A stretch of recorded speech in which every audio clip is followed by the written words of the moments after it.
Muy buenas noches, hermanos y hermanas. Quiero comenzar agradeciendo al Señor por lo que está haciendo en nuestra IBBC, con este espacio en el que estudiamos su palabra, la escuela bíblica de los días martes. Y a propósito de Biblia, todos los versículos que usaré hoy son de la versión Reina Valera de 1960, por si usted tiene otra Biblia, para que lo tome en cuenta. En Efesios 4, en el versículo 11, nos cuenta Pablo que el mismo Señor constituyó a unos apóstoles, a otros profetas, a otros evangelistas, a otros pastores y maestros. Pero este versículo, el 12, a mí me encanta porque dice ¿para qué lo hizo?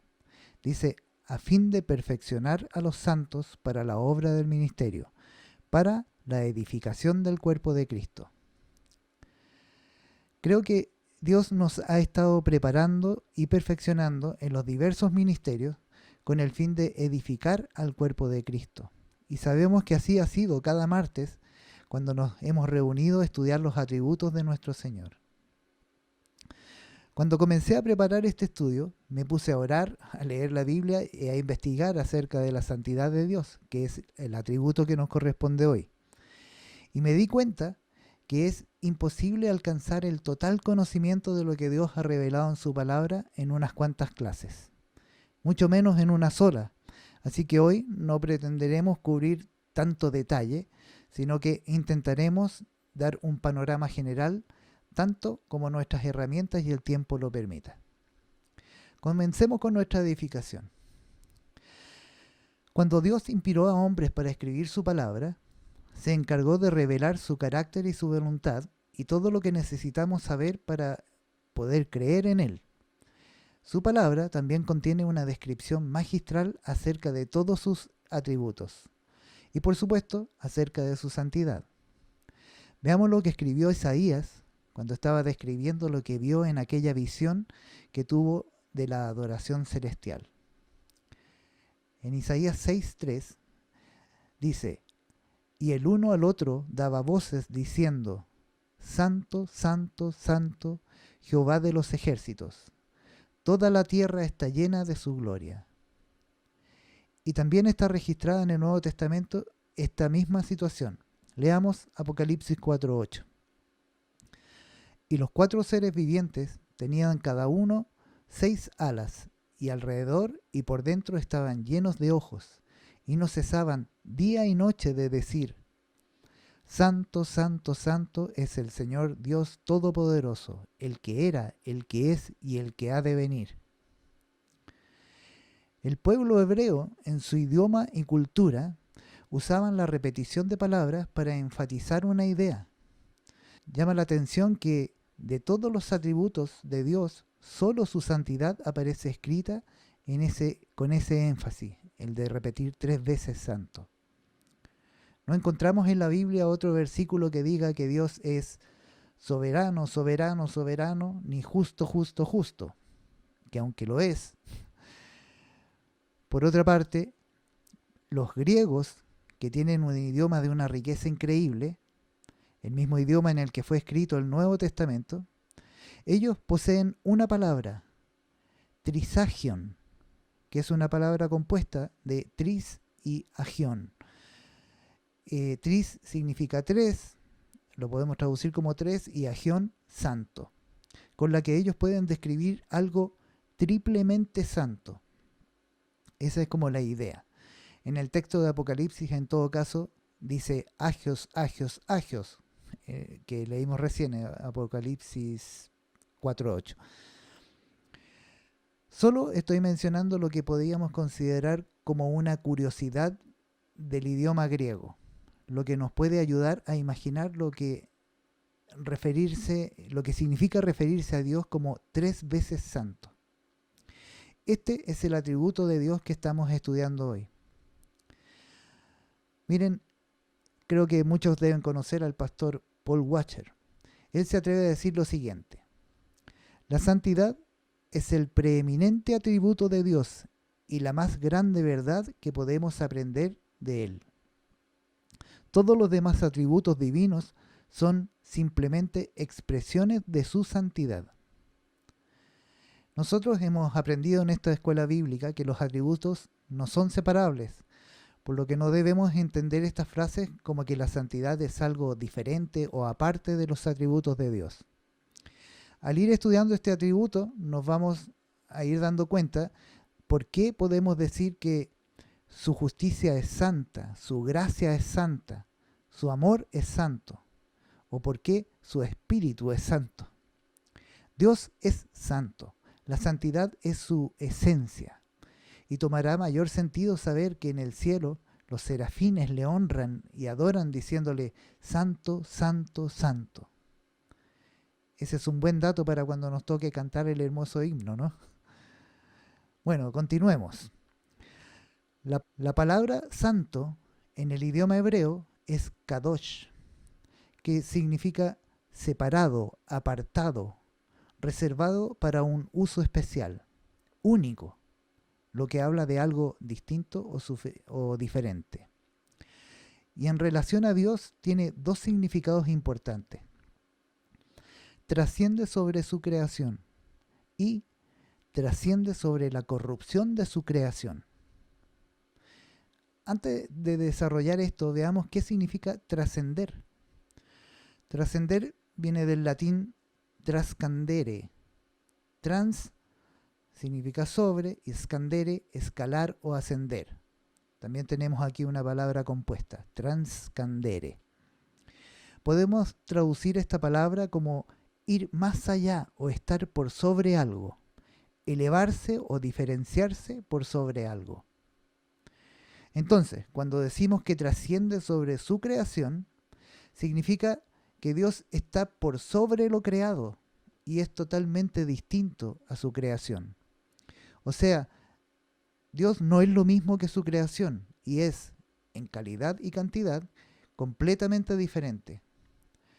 Todos los demás seres en el cielo y en la tierra son meras criaturas. Todos han sido creados. Dios no. Dios simplemente es. Esta es una verdad que nunca podremos comprender por completo. Solo la podemos creer. Y cuando mencionamos que trasciende sobre la corrupción de su creación, o que está por sobre la corrupción de lo creado, significa que Él está separado, apartado y por sobre la corrupción de lo creado. Recordemos que Dios creó todo perfecto, todo lo que hizo era bueno, ¿recuerdan? Sin embargo, cuando el hombre, haciendo uso de la libertad que Dios le dio, pecó, fue separado de la santidad de Dios.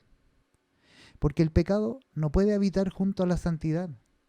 Y esta corrupción que produjo el hombre con su desobediencia no afecta a Dios, porque Él está por sobre el pecado, por sobre todo lo profano. Dios no puede pecar y no puede tener compañerismo con el pecado. Pero el hombre, o al hombre, sí le afectó. De hecho, es debido a la santidad de Dios que se produce la separación entre Él y nosotros. ¿Se entiende ahora por qué el profeta Jeremías escribió en Lamentaciones 3, 22 y 23? Por la misericordia de Jehová no hemos sido consumidos, porque nunca decayeron sus misericordias. Nuevas son cada mañana. Y esta última parte deberíamos decirla en coro. Grande es tu fidelidad. Miren qué interesante es esto. La importancia de los nombres en la Biblia. Los nombres en las escrituras tienen un significado y representan algo acerca de la persona que lo lleva. Es muy frecuente ver frases como estas en la Biblia. Y le puso por nombre Moisés, diciendo, porque de las aguas lo saqué. O le puso por nombre Gersón, porque dijo, forastero soy en tierra ajena. O le puso por nombre Samuel, diciendo, por cuanto lo pedía Jehová. Y así hay muchos ejemplos. Incluso el mismo Señor le puso nombres o se los cambió a algunas personas en el Antiguo Testamento y en el Nuevo Testamento. ¿Recuerdan a Abraham, que luego se llamó Abraham? O el mismo Simón, que el Señor le puso Pedro. pasó a ser parte de la cultura hebrea.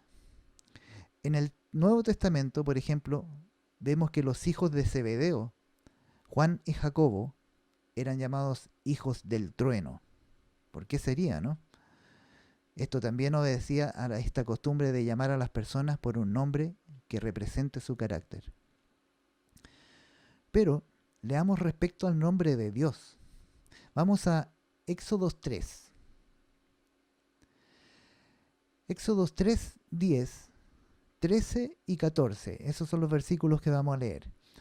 Dice en el mismo orden: Ven, por tanto, ahora y te enviaré a Faraón, para que saques de Egipto a mi pueblo, los hijos de Israel. Dijo Moisés a Dios: He aquí que llego yo a los hijos de Israel y les digo: El Dios de vuestros padres me ha enviado a vosotros. Si ellos me dijeren: ¿Cuál es su nombre? ¿Qué les responderé? Y respondió Dios a Moisés: Yo soy el que soy. Y dijo: Así dirás a los hijos de Israel: Yo soy, me envió a vosotros. Cuando Moisés fue instruido o llamado por Dios para libertar a su pueblo y sacarlo de la esclavitud en Egipto, es interesante que Moisés haya preguntado por el nombre de Dios. Esto porque para la cultura hebrea, el carácter y los atributos de una persona se reflejaban en el nombre. Y no olvidemos que aquellos israelitas habían estado cautivos por muchos años y muchos ya no sabían quién era el Dios de sus padres. Entonces Moisés estaba tratando de decir: ok, voy en el nombre de Dios, pero ¿cómo es ese Dios? ¿Cómo convenzo a los israelitas que deben confiar en que los sacaré de la esclavitud? Y vemos cómo Dios, para referirse a él, dice que es el que es. Santo, todopoderoso, eterno, perfecto, creador. El yo soy implicaba describir todo lo que Él es. ¿De qué otra forma podría haber respondido el Señor para describirse a sí mismo? La santidad de Dios es posible el atributo más difícil de describir. Por eso se dice que es preeminente. Es muy importante entender también que la santidad de Dios es intrínseca o inherente, de adentro, esencial, es parte de su naturaleza. Dios no tiene que hacer nada para ser santo. Él solo es santo. Por eso dijo: Yo soy el que soy. Miren cómo se reveló Dios en Cristo. Tal como en Éxodo 3, Moisés le preguntó a Dios quién era, en el Nuevo Testamento pasa algo parecido. Saulo, camino a Damasco, le preguntó a Jesús: ¿Quién eres, Señor? Y el Señor le dijo: Yo soy Jesús, a quien tú persigues. Le dijo que era Jesús, pero también le dijo: Yo soy, describiéndose a sí mismo como existente, vivo, aun cuando para Saulo en ese momento Jesús había muerto. Este otro ejemplo, en Mateo 14:27, dice: Pero enseguida Jesús les habló diciendo: Tened ánimo, yo soy, no temáis. Recordemos que los discípulos se encontraban en medio del mar, en una barca, azotada por las olas y con viento en contra. Jesús se aproximó a ellos caminando sobre el agua. Ellos se asustaron pensando que era un fantasma. En esas condiciones Jesús se describe a sí mismo como yo soy. Y les dice que no deben temer porque es aquel que está por sobre la creación. Y se los demuestra, permitiendo que Pedro pudiera andar sobre el agua también, aunque producto de su poca fe comenzó a hundirse. Luego calmó el viento, demostrando el poder que tenía sobre la naturaleza. Miremos estos dos versículos ahora, Isaías y Salmos. En Isaías 15, la primera parte dice: Porque así dijo el alto y sublime, el que habita la eternidad y cuyo nombre es el Santo. Y en Salmo 111, versículo 9, dice, redención ha enviado a su pueblo, para siempre ha ordenado su pacto. Santo y temible es su nombre. ¿Se dan cuenta cómo en estos dos versículos los nombres alto, sublime y santo son usados para describir la persona de Dios? Y cada uno de esos nombres nos llevan a asombro, reverencia y temor. ¿Nos debería importar a nosotros el saber que Dios es santo? Existe también un significado que a nosotros debiera importarnos mucho respecto de la santidad de Dios. Lo que principalmente nos separa de la santidad de Dios es lo contrario a lo santo, el pecado. Y por eso es que, sin que nadie nos diga nada, esto debiera confrontarnos, remecernos y quebrantar todo nuestro ser. Porque Dios también nos ha revelado que su santidad nos muestra lo que Él es, pero también implica otras cosas. Miren lo que dice el Salmo 5:4 y Job 34:10 y 11. Porque tú no eres un Dios que se complace en la maldad. El malo no habitará junto a ti. Y en Job, por tanto, varones de inteligencia, oídme. Lejos esté de Dios la impiedad y del Omnipotente la iniquidad, porque Él pagará al hombre según su obra y le retribuirá conforme a su camino. Después de estos versículos, dejemos esto hasta aquí nomás y vayámonos para la casa, o en mi caso, ¿alguien cree que podría pararse ante Dios y pensar en que no sería fulminado por completo ante la santidad de Él? Está muy claro que el pecado no puede existir en la presencia de Dios. Y recordemos que Dios es omnipresente. Pero estos versículos dicen que el pecador o el que comete el pecado no habitará junto a Dios. Aquel dicho que nos gusta usar a veces, que Dios aborrece el pecado pero ama al pecador, parece no tener mucha base bíblica según el Salmo 5. Acabamos de leer en el Salmo 5, versículo 4, que el malo no habitará junto a Dios. Y miren lo que dice el Salmo 5 en el siguiente versículo, en el versículo 5. Los insensatos no estarán delante de tus ojos. Aborreces a todos los que hacen iniquidad. Aquí no dice que Dios aborrece la iniquidad solamente. Dice que aborrece a todos los que hacen iniquidad.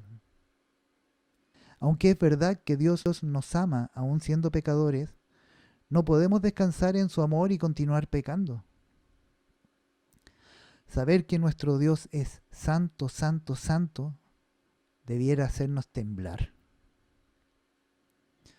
Dios nos ha revelado todo lo que el hombre debe saber. Ya hemos visto cómo nos reveló su santidad, pero no solo eso. El problema es que también nos ha dicho en su palabra que seamos santos también nosotros. Leamos Éxodo 19, 1 y 2. Habló Jehová a Moisés diciendo, habla a toda la congregación de los hijos de Israel y diles, santos seréis porque santo soy yo, Jehová vuestro Dios. Y el apóstol Pedro nos lo recuerda en 1 de Pedro 1:16, porque escrito está, sed santos porque yo soy santo. Hermanos, si les parece una tarea demasiado difícil, demos gracias a Dios por su palabra, porque la palabra de Dios siempre nos trae consuelo y ánimo. Siempre me ha impresionado saber que el apóstol Santiago era uno de los hermanos por parte de madre de Jesucristo. Me pongo a pensar en que cuando eran niños deben haber jugado juntos, deben haber comido juntos, reído y discutido juntos. ¿Cuándo habrá sido el momento en que se dio cuenta que Jesús era el Mesías? También me imagino que debe haberse sentido mal por todo el tiempo que no lo reconoció como tal. Pero ahora, cuando ya creyó en su epístola, de alguna manera puedo ver a un siervo del Señor que escribe con la convicción de haberle conocido mejor que muchos y habiendo entendido que pasó de ser Jacobo, su hermano, a ser Santiago, siervo de Dios y del Señor Jesucristo, como dice en sus primeros versículos. Este siervo nos consuela con un pasaje que vamos a leer ahora, diciéndonos que en Santiago 1, del 16 al 18, amados hermanos míos, no erréis, toda buena dádiva y todo don perfecto desciende de lo alto, del Padre de las luces, en el cual no hay mudanza ni sombra de variación. Él, de su voluntad, nos hizo nacer por la palabra de verdad, para que seamos primicias de sus criaturas. Amados hermanos míos, así comienza él diciendo que somos hermanos, porque somos hijos del mismo Padre. Somos amados porque Dios nos ama, así como nos amamos unos a otros. Él nos pide que no nos equivoquemos, que andemos, que aunque andemos en una forma no santa, y aunque seamos no santos, o sea, pecadores, no debemos desfallecer en esto, sino que debemos confiar en ese Dios santo, del cual proviene todo, lo santo, lo bueno, todo lo contrario a lo que el mundo produce. El Padre de las Luces es aquel completamente opuesto a la oscuridad, el que produce esa luz que alumbra cualquier tiniebla en la que podamos andar. Confiar en el santo que no cambia, a pesar de nuestra poca santidad. Además nos dice que Dios mismo ha sido el que se ha encargado de rescatarnos, que nos ha hecho nacer de nuevo para ser primicias de sus criaturas. Habiendo aprendido por su palabra que tenemos un Dios todopoderoso, perfecto, que todo lo sabe, que es tan santo que el pecado no puede estar en su presencia, reconocemos que siendo pecadores como somos, es imposible agradar a Dios. Pero ese mismo Dios inalcanzable para nosotros, desde antes de la fundación del mundo, planificó la solución para esa separación natural que existe entre Él y nosotros. Y además tomó la iniciativa y envió a su Hijo Santo a saldar la deuda de la humanidad con Dios. Jesucristo, cuando estuvo aquí en la tierra, fue santo, sin pecado, habiendo sido tentado en todo. Se mantuvo santo porque Él es santo, no cambia. Y esa fue la razón por la que se convirtió en aquel sacrificio definitivo para cumplir con el precio exigido por justicia. El único y verdadero Cordero que sin mancha fue a la muerte para pagar nuestros pecados y para vencer a la muerte. Si entendemos nuestro lugar en esta historia, verídica por cierto, no podemos confiar en el poder de Dios y su evangelio sin entender que Dios nos considera, a pesar de nuestro pecado, como santos. Solo porque nos ve a través de su Hijo Jesucristo. Y aquel Hijo que dio su vida por nosotros, nos prometió que estaría junto a nosotros hasta el fin para ayudarnos a crecer en Él e ir conformándonos progresivamente en santos, o sea, a la estatura de Cristo, hasta llegar a ser uno con Él, como Él fue con su Padre. Leamos Juan 17. Es maravilloso escuchar al propio Jesucristo orando por sus discípulos, de hecho, por nosotros también como discípulos. Juan 17, del 14 al 17 dice: Yo les he dado tu palabra, y el mundo los aborreció, porque no son del mundo, como tampoco yo soy del mundo. No ruego que los quites del mundo, sino que los guardes del mal. No son del mundo, como tampoco yo soy del mundo. Santifícalos en tu verdad. Tu palabra es verdad. Así es, hermano. Su palabra de verdad nos ha estado santificando. Nos vamos santificando cada vez que vamos aprendiendo un poco más del Señor. Y además, hoy podemos considerar lo que estamos viviendo como el cumplimiento de la oración de Jesús por nosotros. Sigamos así, hermanos. Buenas noches. Dios les bendiga.